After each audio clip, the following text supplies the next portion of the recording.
Good evening, everyone. I'm Aham Shafai, Director at IE Art Projects Online Art Foundation. I would like to take my chance to welcome all of you to Ocean is There, Izumi Ueda Yuu's artist talk in connection to her current solo exhibition at IE Art Projects. Izumi was born in Japan and moved to the USA when she was 30 years old. She then worked between USA, Japan, and Singapore. Since 2015, she has been living and working in Portugal. The inspiration for her work comes from everyday life, used clothes, paper shoes, memory landscape, and last night's dream, as in the case of Ocean is There. I would like to present a video of her solo exhibition at IE Art Projects.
Hi, Izumi.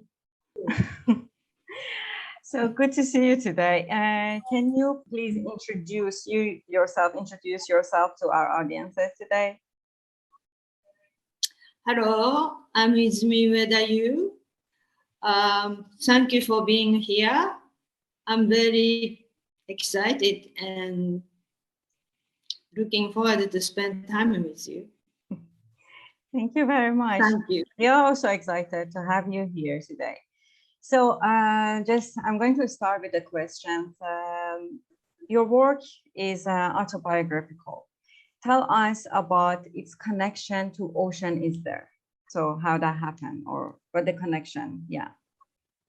Yes. Spring of 2020, I had to move my studio house from center of Lisbon to small coastal town called Estoril in Portugal. Estoril is only for 30 minutes train ride from center of Lisbon, but it was a new place for me. And as you everybody know, spring of 2020, the coronavirus pandemic started. When I made the move to Estoril, next day, Portugal was locked down. And so that I came to this new place and really don't know anything about around my environment, immediate environment. Only I knew was there was an ocean. And that's how this whole thing started. All I could see was from my window, I could see the ocean a little bit, and that's it. So that's how it started. And first thing I did was just staying here, getting used to new studio. And one day I noticed my masks, 3 masks, hanging outside of my window, and I photographed it. And I wanted to extend that idea of mask. So I made a piece with cotton, long shape cotton fabric. I cut out many holes. So it's a breathable mask to sort of transforming this very uncomfortable situation. And I took a selfie of it. That was the beginning of my whole project of Ocean is There. Fantastic. So that's how it's biological. Very interesting. You had a dream of wearing a boat, and that inspired you to produce a both women, both men series, right? How Yes. important is dream to your work as a source of inspiration? I mean, not just about this ocean is there. I mean, in whole, just series of your Yeah. works normally, yeah. Well, actually, this was the first time my work directly affected by my dream. Mm-hmm. I don't remember dream so often. I have a often insomnia. So, but this dream was so special, so vivid, and it was very visually imprinted in me, and I could remember many days of this dream. So I started to make drawing about it, and many drawing came from it. But as your question answer is yes and no. I don't usually make work out of my dream. This is very particular. That's interesting. So we had that dream in IR project. So Yes. Ocean is There takes us to a journey across several different places and artistic medium in a contemporary art world. How was your engagement with this journey? Well, it was lockdown and everything was closed up. All I could see was things outside of my window. So I started to photograph. And photographing was sort of break into this confinement to see it in from this little bit distanced way. And I could do the drawing out of this dream. And then I started to use print, monoprint. And then I started to make painting about the dream. So that's how, in general, I work that way. I make some images and then I keep making it. And then at one point, I feel like I made it enough. I cannot go more forward. Then I will change the medium. And then that will give me brand new world of possibilities. So I enjoy working that way.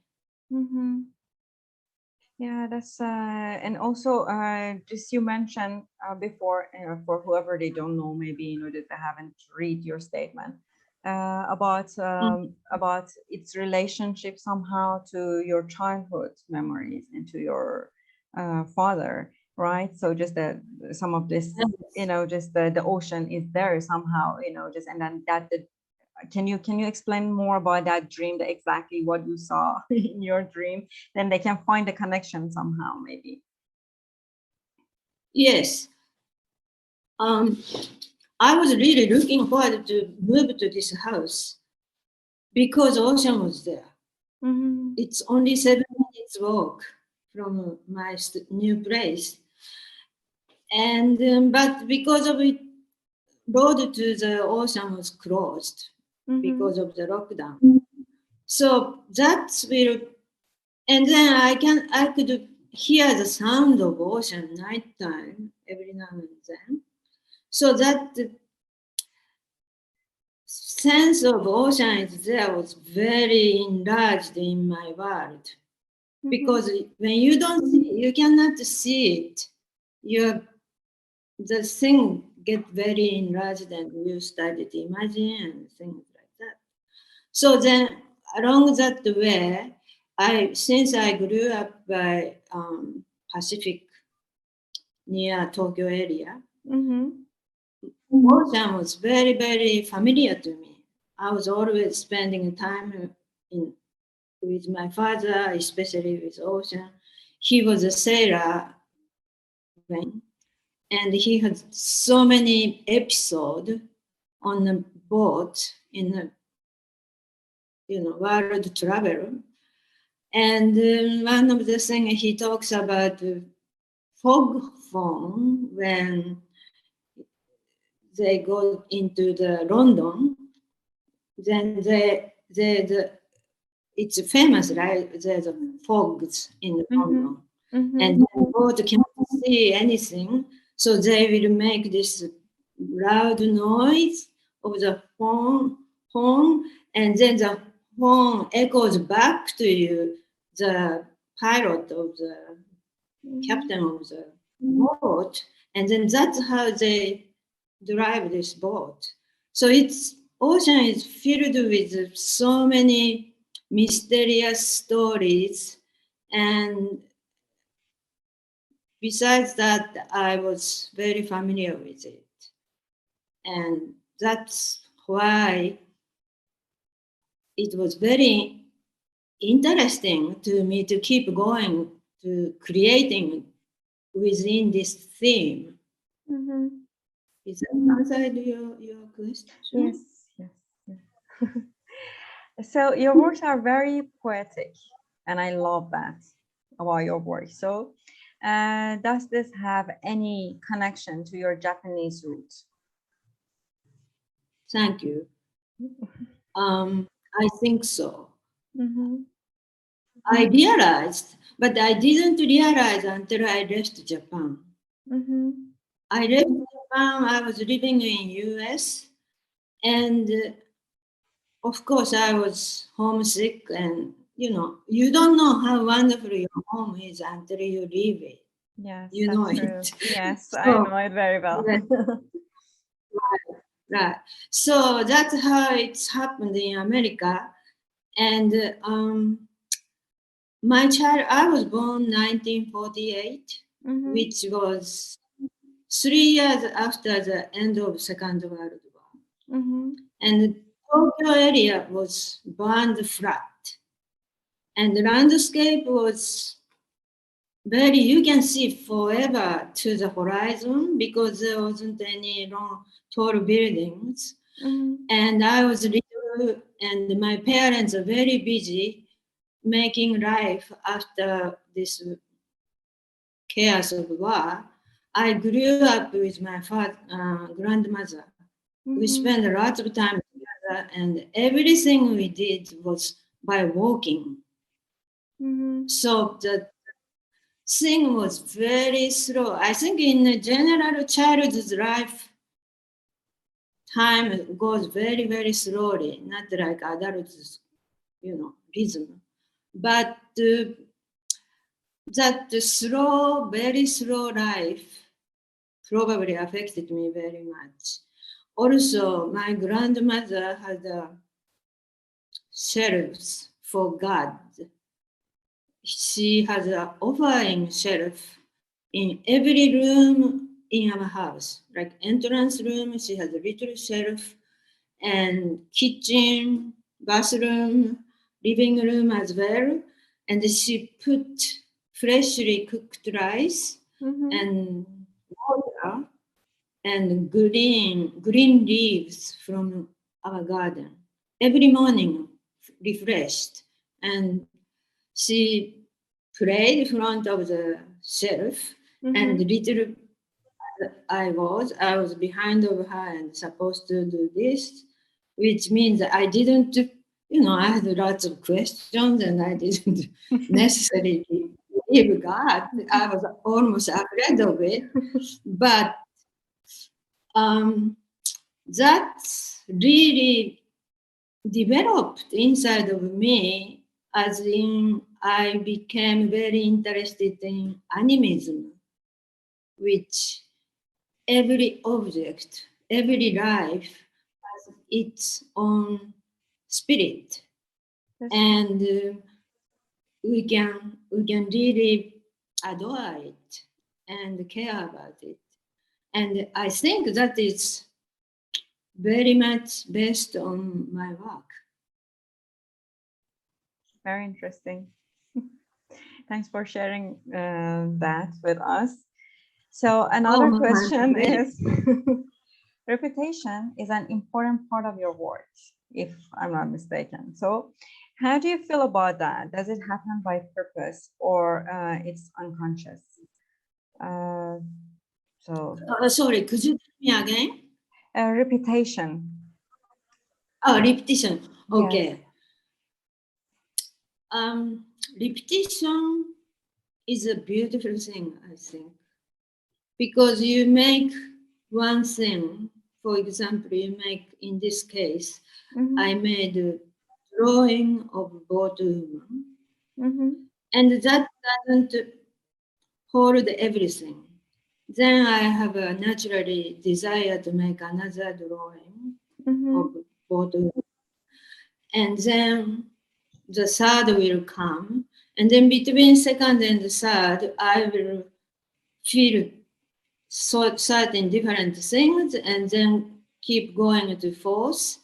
So it enriches every time I extend my work, and it's a repetitious practice and make me feel settled into that subject matter.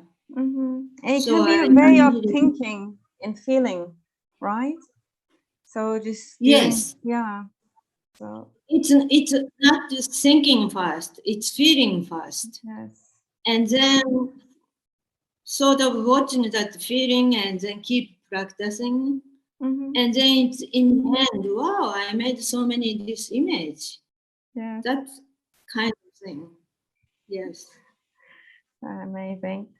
Can you please tell us about your work's production process? Like normally, how, I mean, just, yeah, specifically for Ocean is there. So you mentioned a little bit about this, but, just I want to know more, just like how normally you do, or how, just it comes to you, or how you try to, just go ahead with your process. So how long does it take normally for you? And you just go right away, when some ideas come to your mind, you go right away, just practicing it, or it takes longer time, you have to do some research. So be a little bit specific about that. Thank you. Yes, it varies. Sometimes simply when I bump into some material, which was, for example, given to me out of surprise, then that thing can be a stimulation for inspiration. But I want to talk about this one series of painting in this exhibition called Sanri, which is a painting of legs.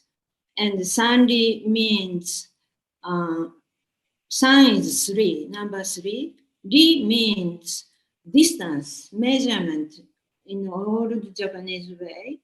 It's like miles or kilometers, something like that. So in actually, Sanri means probably 7 miles, something like that distance. And its acupoint we actually have on our legs. It's below knee, and then left side, both outside, and then when you touch that place, it's very, you feel it vividly. And that is, if you press that point or put acupuncture on it, it will generate your chi movement in entire body. And it's very practical things.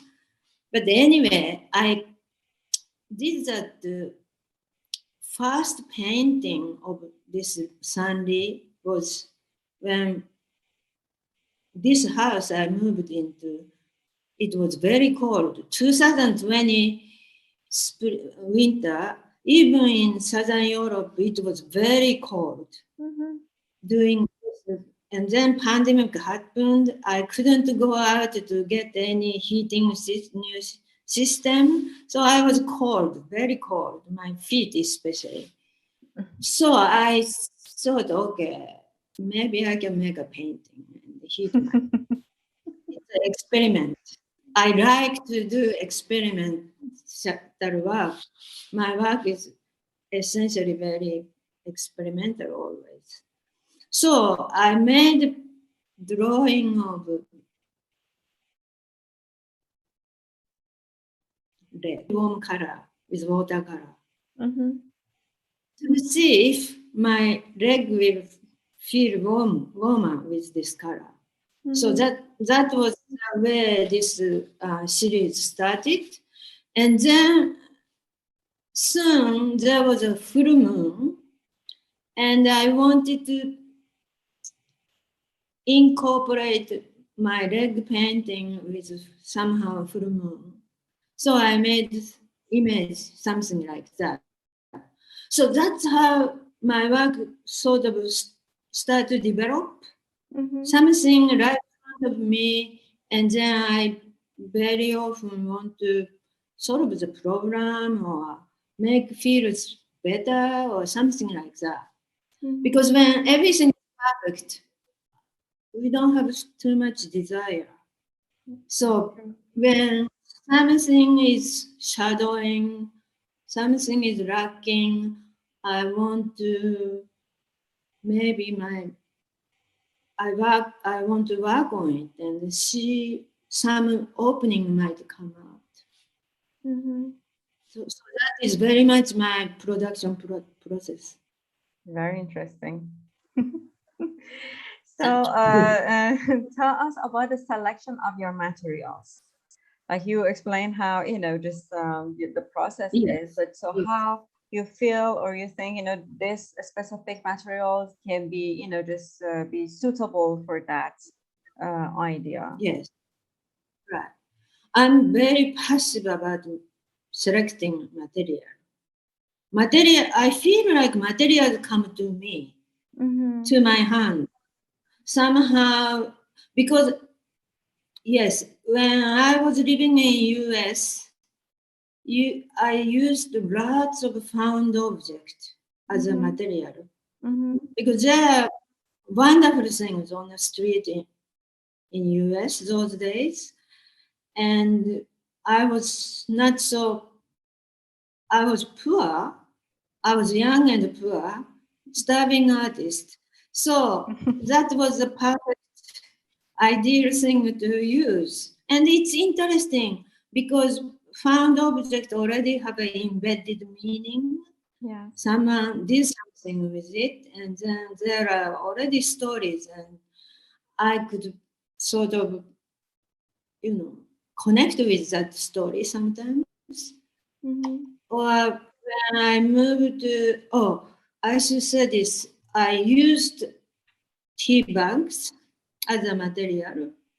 When Iraq war started in early 90s, I was living in US. And it was, I reacted to wars because I was born in that situation that after Second World War in Tokyo. So I reacted it, and then I suppose I was drinking so many teas, and then my kitchen was filled with tea bags. And that was, sort of reminding me the dead body in a foreign land. And I started to create large piece with the spit tea bags. So in that case, tea bag was the trigger, and that was a given material to me. And in this time, I think it was a mask hanging outside of my window, and I photographed it. And that was the beginning of this whole series.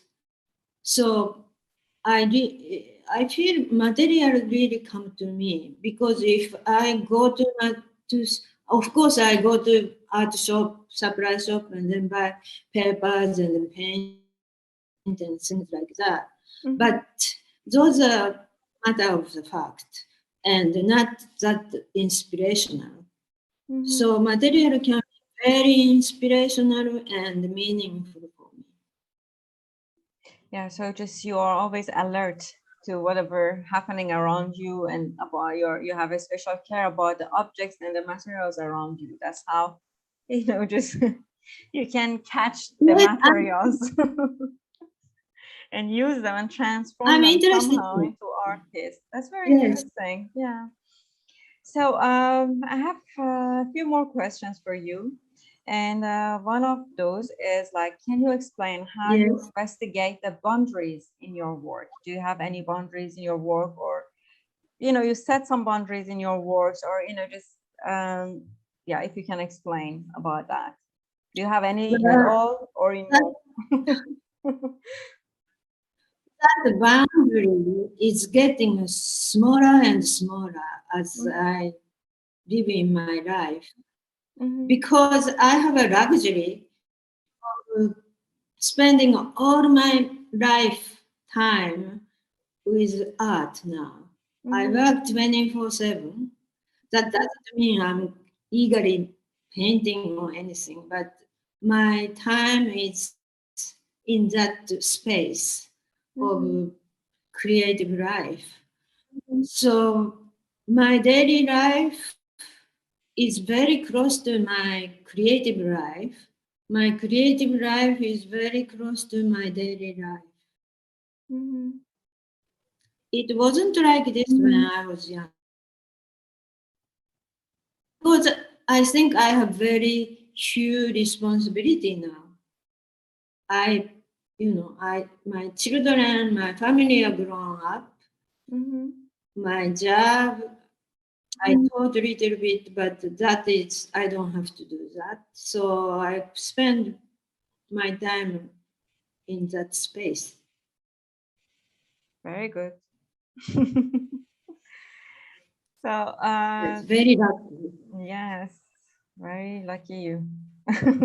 Yeah, I hope, just I'm sure because you're very productive and, so you're an amazing artist and I can't wait to see more from you. And by the way, do you have any upcoming projects right now? Just you're working on those or? Yes, well, last 2 months, I am very working, making pieces about this Iraq. I'm sorry. This Mhm, the Russian invasion of mhm. Ukraine. Ukraine. It's the same thing that I have been doing. Whenever war starts, I feel I want to do something to it. Of course, every time. But this one is very difficult. Very, very difficult because I think one of the big reasons is we hear the news all the time and Mhm, we visually see the scene. And I think all of us are very, very experiencing a difficult time. And I face how small art can affect and artists can do. And, it's very hard, but I want to remember, I want to think about it. And that's how I'm making pieces. I don't know how this goes, but I want to try as long as I can. And bright news is I will be showing some big paintings in mhm. Portuguese Biennale and it's coming from this summer to the end of this whole year. It's called Cervera, Portuguese Cervera Biennale. It's been first Biennale developed in Iberian Peninsula 44 years ago. And so many people will come, and I think it will be a very interesting thing to do. And if you have free time, please visit Portugal. It's a beautiful country. I would love to do that. So yeah, who knows? And that's good. It lasts until the end of the year, as you said. So just hopefully I can have a chance to visit you and visit the Biennale as well. Yes. Thank you, by the way. So tell us, how do you feel about the expanding of the digital world? So this is your first virtual exhibition at IER Projects, right? So just I was in a group somewhere, but this was a different story. It's a solo in virtual. And I'm different generation, I'm not growing up with digital language. So every bit of was very, very challenging, and I was very scared in the beginning.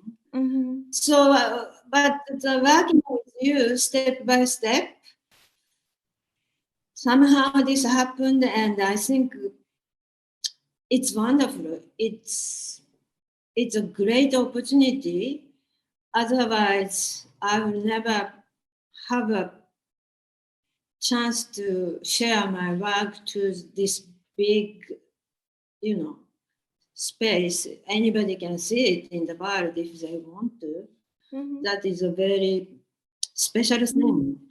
So it was wonderful, and I really appreciate this opportunity. You're welcome. And I'm happy to hear that. So you had a good experience. It's your major experience with digital art, or just the virtual exhibition was with us. So that's our pleasure somehow to host you. Do you have anything to say to the young artists nowadays, like just whoever they started their journey as an artist? So do you have any recommendation or any suggestion somehow just can be helpful to them? Yes, I don't know, but I think everybody has a task or interest at this moment. I would say you should go ahead and do everything you are interested in. Not only art, maybe. You do things, everything you do enriches your life, which means enriches you as an artist. So I think being positive and do what your curiosity, where your heart goes, and see what happens. And don't give up, because life is long, and many, many barriers will come between, from now and then in your future. But everybody has potential, great potential. So I hope you should enjoy your every day, even the difficulty. You can say that difficulty doesn't continue. It will be ease up or changes, or when you feel like you are on top of the mountain, you might fail next day. So those things happen, and I think you can casually enjoy up and down. Yeah, that's true. Yes. So just follow your dreams or follow your passion somehow. I think that's a good good advice. Yeah, thank you very much, Izumi. Is there anything I forgot to ask you and you want to mention? Thank you very much, Jeremy. You're welcome. So I would like to ask our participants if they have any questions to ask from you. If there is any question, please write in a chat box.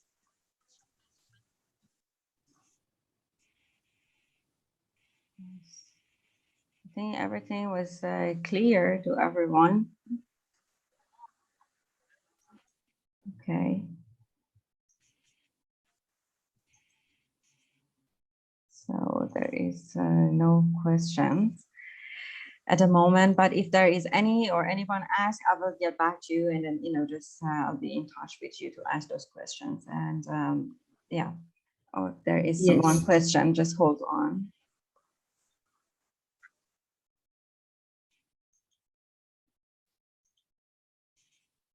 Yes, please. If you have any questions.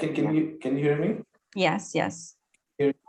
Hi, Izumi. Thank you very much for sharing your experience and your history with us today. It was really nice knowing them. I was just curious on one thing, because in the beginning, when we were quickly scanning through the exhibition, I noticed some work that has like legs. That has a images of legs, feet. Yes. Is it correct? Yes. Are you saying there is? Okay. Yeah, I saw some work. I thought I saw some work that has a drawing of a leg or two legs or something like that. I was wondering whether you can speak about that a little bit. Yes. That has the subject matter of the legs, yeah. Right. That is a series of leg painting titled Sandy. And I suddenly lost the picture, but can you hear me? Yes, I can. Yes. Hello? Yes, I can hear. That is okay. I was talking about it a little bit just before. I moved this new studio house, and it was very, very cold day. And I wanted to, my legs were very cold. And we had only one small electric heater. And I like to concentrate what's happening inside of my bodily sensation. And I wanted to use that coldness in my legs and then make painting. So I made a line drawing with oil pastel and then filled with the leg with very warm color to see if my leg will get affected by that color. So that's how the first leg painting Sandy was done. And then a few days later, it was a full moon day, night, and I wanted to, it was lockdown time. I think you probably imagine how quiet my life was. And that full moon was something really bright in my life. So I wanted to, that become an inspiration for my next painting of legs. And I made a painting of legs with that feeling, image. That's how that 8 painting of legs were developed. Okay. Is that answering your?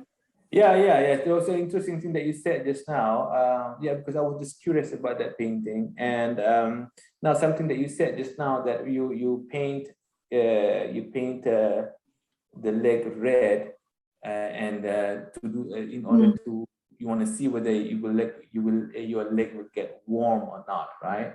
That's what you said just now. Yes. You mean you painted while your feet is cold? Is that what you did?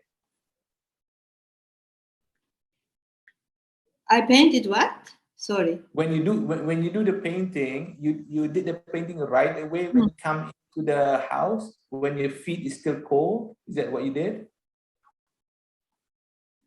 Or you did the Yes, painting I did. right away? Exactly at that time. Okay, good. I reacted to Yeah. my bodily sensation and then put that into my work. I do that very often. And another thing I do is I am very interested in feet, so I make many shoes, something to do. Sometimes objective shoes, sculptural shoes, sometimes two-dimensional painting, drawing of shoes, image, things like that. Okay, that's very interesting because it's now when you say that, you know, you paint it right away, and you want to see if you paint it, it will change the feeling of your leg or not. Because it's interesting for me because it kind of bring painting into another dimension. Because people always think of painting as only visual, as only with the eyes. But now you are saying that, you know, it has connection with the other senses, with the feeling of the nerves of the leg and the feeling of other things as well. And I appreciate that introducing this kind of multi-sensory aspect or elements to painting and to this simple act of painting. Thank you. Thank you very much. Yes, I think work can be holistic too. Yes, exactly. That's the point. Yeah. Thank you very Izumi. much. Thank you very much. Okay, Izumi, one of our participants said, thanks, Izumi, for the great talk. And she has a question. How living in a few countries affect on your work? So is it something like... Could you repeat the question? How living in a few different countries affect on your work?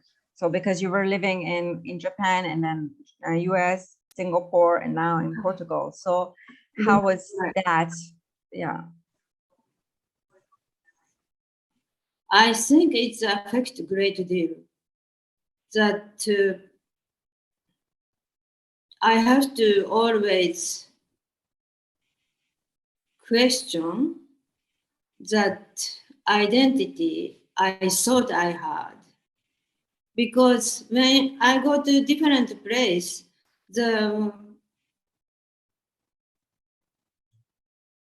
with people, how the structure of the life would change.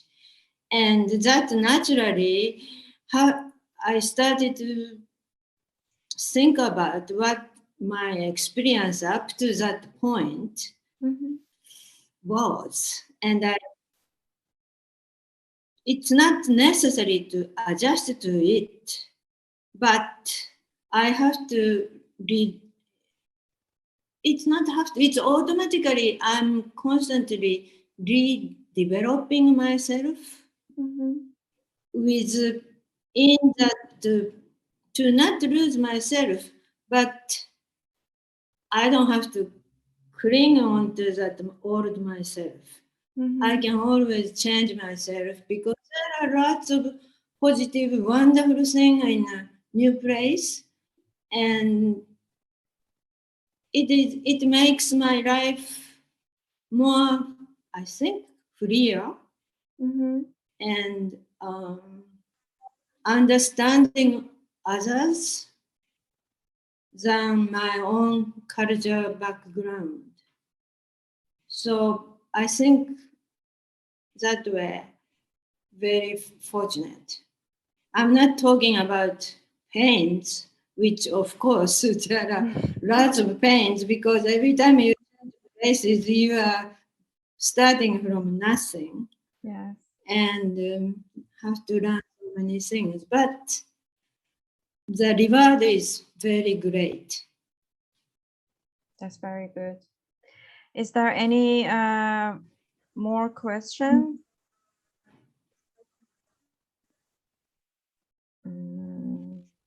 I don't think so. So if there is nothing, then I would like to thank you again, Izumi. And our special thanks also go to Dr. Jay Hetrick for his amazing review on Izumi's work. The review is available in the exhibition e-catalog on our website. And of course, thanks to our wonderful team, Ong Pei, Alessandra Villa, Chong Hoi Shin, Sohail Hosseini, and Emma Purnasiri for their great contribution and help for this exhibition. And thanks again, Izumi, for showing your work and sharing your experience with us today. And thanks to all of you. Visit the exhibition at www.ierprojects.com. The exhibition will run until 1st May 2022. Have a lovely evening and hope to see you all soon. Thank you very much.